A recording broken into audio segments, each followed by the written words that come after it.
What are the 9 things driving regular cruisers completely crazy? I'm Gary Bembridge. This is another of my cruising tips for travelers. I've been talking recently to regular cruisers and asked them what are the things that drive them completely crazy. And here are the 9 things that they told me, and most of those I actually agree with. Starting with this one. One of the things that really is driving people who cruise quite often really crazy is the features and facilities and attractions that are slowly taking over the ship and basically reducing the amount of real estate available for people to just do what they do on a cruise. There were 3 key things that people spoke about. First of those is the introduction of these big mega attractions. So whether that's go-kart tracks, whether that's roller coasters, whether it's massive big water parks, laser tags, rock climbing walls, flow riders, all these big resort type attractions that are taking up a lot of space on ships. And it means that less and less space is available for just regular lying around the swimming pools and relaxing. The second thing that people spoke about is the ship within a ship concept. So for example, on Norwegian, on their bigger ships, you have the Haven, which is a very beautiful area with its own swimming pool, lounge, restaurant, bar, and where all the suites are. You also have, say, for example, on MSC cruises, you have the yacht club. So where again, you have a lounge and all the facilities related to people in suites. So these are taking up more and more space on the ship, which makes less of the space available for people who are perhaps not in that area. So the concern that it's becoming more and more cramped. The third one, specialty dining. So more and more specialty dining venues are opening up on board cruise ships. And of course that takes away space for other more general activities. So that was one of the things that are driving people crazy, the sense that a lot of the real estate, the space on a ship is being taken up with these special features and leaving much less space for just normal cruising and hanging out, sitting on decks or whatever that is. And of course, as these ships get bigger and bigger, there's more and more people, and so there's a concern that there's less and less space. The second thing that is driving people crazy, which is also sort of linked a little bit to that, is the huge amount of time and energy and options there are for specialty dining. Now, the thing that's driving people crazy is not the fact that there's choice available. It's more the fact that, first of all, they can cost quite a lot of money. You can be spending $30, $40, $50 or more per person to eat in a specialty dining restaurant. But secondly, there is a concern or a feeling that actually what's happening is the cruise lines are trying to encourage you to head much more towards these specialty dining venues. So the overall quality of food, the range of choice inside the main dining room, the buffet, they feel is starting to be lowered or reduced to encourage people to actually go and spend money in the specialty dining so they make more money, the cruise lines make more money. So that's something that is starting to drive people a little bit crazy. The third thing that I'm hearing is driving people crazy is the fact that all these attractions, the racetracks I was talking about, the laser tag, the water parks, all these things that are being built are all outside. So actually, if there's bad weather, poor weather, it's raining, it means that none of these facilities can be used because they're all in the open air. So if it's really windy or whatever, so people then have to retreat back into the ship, and there's not lots of stuff to do within the ship because they're all outside in the open air, which is great if you're cruising in the Caribbean or Mediterranean in the middle of summer and it's great weather. But actually, as we all know, the weather can be a bit unpredictable. And even on cruising in great areas, you could have a lot of wind or rain or whatever. So there's concern that these big attractions that are being built are actually all being built outside. Now, quite a few people have spoken about the fact that a couple of cruise lines are starting to change that. So for example, MSC, on some of their really big mega ships, they are having more and more of the attractions actually inside. But I did notice that on some of the ships, though, like when I was recently on Sky Princess, I was on Norwegian Encore, they are starting to build a couple more venues inside, which you could do if it's rain or bad weather, but still the big attractions are outside. So for example, when I was on Norwegian Encore, the racetrack was closed quite often because of rain, and the laser tag didn't operate because it was too windy. So fair enough, a lot of these attractions, whilst it's great in great weather, they are increasingly, as the ships deploy around the world or different times of the year, not available to use when the weather's not great.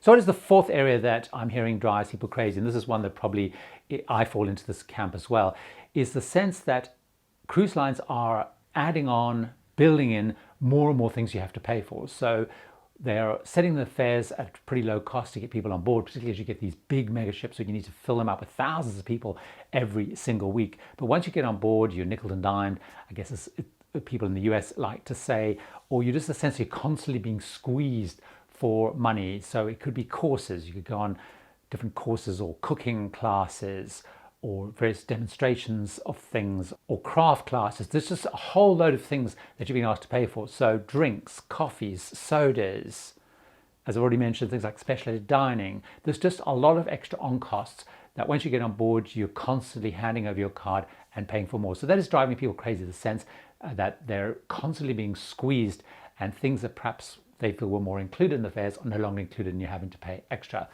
I do think that's a massive issue. And we're starting to see some indications that some of the cruise lines are starting to address that by having more all-inclusive fares. So often you can find if you book in the wave season, the big sale time at the beginning of the year. I've often booked cruises, whether it's on Celebrity Cruises, Norwegian Cruises, Oceania, cruise lines like that, where they're starting to offer fares which bundle much more stuff in. And of course, we have more and more all-inclusive type cruise lines like Virgin Voyages and Marella, which are starting to offer more inclusive fares. So that may be starting to address one of the things that are driving people crazy. Without a shadow of a doubt, one of the hottest topics, the things that drive cruisers crazy, is the whole debate around gratuities. Now, I have a whole video about gratuities, and it's one of the most interacted, discussed topics on cruise forums, on my video, all over the place. The real sense of gratuities is, because many of them are auto-added and in some cases it's quite hard to take them off, is that actually it's part of your cruise fare. So they should be more upfront.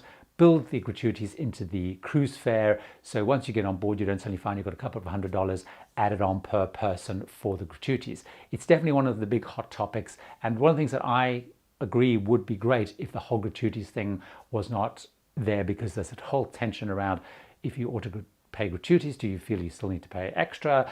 If you take it off, is it the right thing to do and pay people directly? So it's a huge thing. It definitely drives people completely crazy, the whole topic of gratuities and the fact that they're auto added on most cruise lines. The other thing that drives people crazy, which I see huge amounts of debate about, if you ever raise it, you get lots and lots of discussion, and that's around hot tubs. Hot tubs are very popular on cruises. I'm not a big hot tubs fan, but I know a lot of people are. There's two things that seem to drive regular cruisers crazy the most. First of all is the sense that the hot tubs are not really the right temperature. They should be hotter, and they're actually a little bit too tepid, and they worry about just how hygienic they are, and often they're cleaned. But the second area, which gets the most debate and does drive cruisers crazy, is there is a rule around use of hot tubs, particularly around the kids in hot tubs. However, you'll find on many cruise lines which have kids, the kids are in the hot tubs, using them almost as a bit of a playground, and the cruise line doesn't enforce it. Parents let their kids go in when there are rules about them not going in. If you ever try and tackle the issue, you get lots of aggro and cause lots of upsets. So hot tubs, again, a bit like gratuities, is one of the things I see discussed an enormous amount by cruisers, regular cruisers, and it drives them crazy about a sense of really trying to clamp down and really be clear about the hot tub, its use, and enforcing the rules. Now, one of the things that I found talking to regular cruisers that did actually drive them crazy was excursions, and I hadn't actually really expected this, but listening and talking to people, I understand why. A couple of things around excursions, probably three key things that drive people crazy. First of all, the cost, the feeling that gratuities are becoming more and more expensive. Perhaps linked to that point about cruise lines trying to get more money for you. The feeling that they're not great value. So you could spend $75, $100 or more, and actually there's a lot of questions around the value that you're getting from those excursions. The other thing linked to excursions is the sense that actually there's a lot of time wasted with the whole process of excursions. When you go on an excursion, you have a whole process and it's very time consuming. So you only have to take your ticket, you check in, you hang around, you wait, you eventually go off the ship, you get on the bus or whatever, and you probably wasted half an hour already before you even go on the excursion. When you go on an excursion, again, it could be very inefficient because it's really driven by the slowest person, or the person who keeps the timekeeping the worst. So you have this real sense that actually the excursion is going at the pace of the slowest person. And there's not a lot of time if there's something you really like or want to dwell on. You can't spend a lot of time doing that because it's basically go, move you along. So there's a real sense that they're not good value, and actually there's a lot of wasted time which you could be actually out in port if you were by yourself, or perhaps a little bit more organized with an independent tour or independent guide. You could probably see much more in the port. So it's not a really good use of time going on cruise line excursions. And the third area is increasingly the concern about range. Now, I find the range discussion really depends on the cruise line you're on. If you go on one of those big mega cruise lines, you'll find there's normally a vast range because they have a vast range of different types of people in terms of fitness levels, interests. As you go smaller and smaller, there is less choice because simply they have certain numbers to make an excursion pay. So, but there is a concern around the range of excursions. And actually, the problem is if you go to a port more than once, you'll find all the cruise lines pretty much are doing the same excursion. So there's not huge amounts of choices. So excursion is definitely something that is driving people a lot crazy. That's cruise line excursions specifically, and increasingly people are talking about self-exploring, doing their own thing to get better value, spending more time, and having much more flexibility.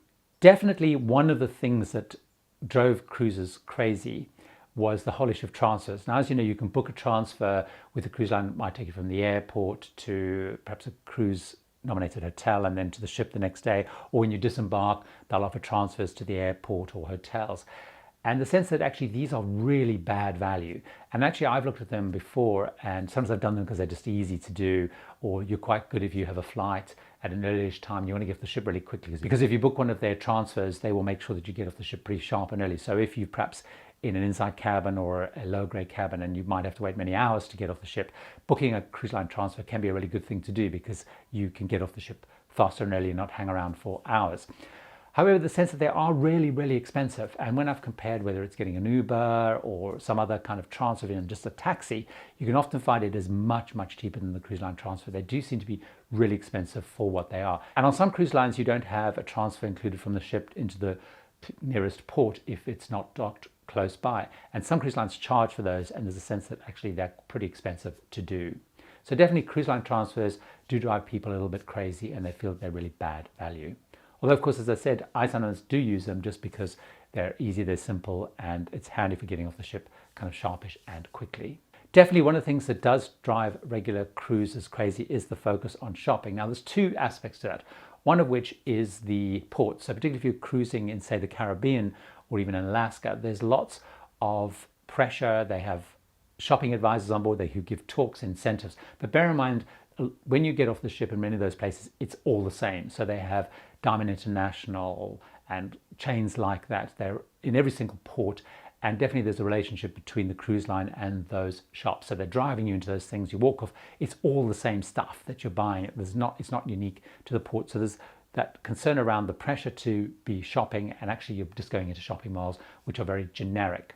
The second thing around shopping is shopping on board, and there's a couple of aspects to that. One are the onboard shops, which a lot of people feel in their experience they discovered are not great value. Now, I think the cruise lines would dispute that, but certainly I found generally with stuff I've looked at on cruise ships, they are pretty expensive versus what you can buy on land or even back at home. And of course, the other shopping aspect, which does drive people crazy, and I personally don't really understand it, is the art auctions. So many cruise lines will have art auctions on board. They'll have art, and they do seem surprisingly popular. So people clearly like buying art, but there's a lot of discussion around actually just, is it good value or not good value? And just the focus on that whole shopping, those little stations that get put outside the shops, cluttering up the walkways with the deals, the inch of gold, the clearance sales, just that real focus and pressure on shopping, partly because of the big focus, and actually, is it really good value? Regular cruisers clearly love cruising, and these things that drive them crazy are not stopping people going cruising, but it's really interesting to know what is driving regular cruisers crazy. I have loads more tips, advice, videos about cruising, all things cruising. So why don't you watch another one of those right now?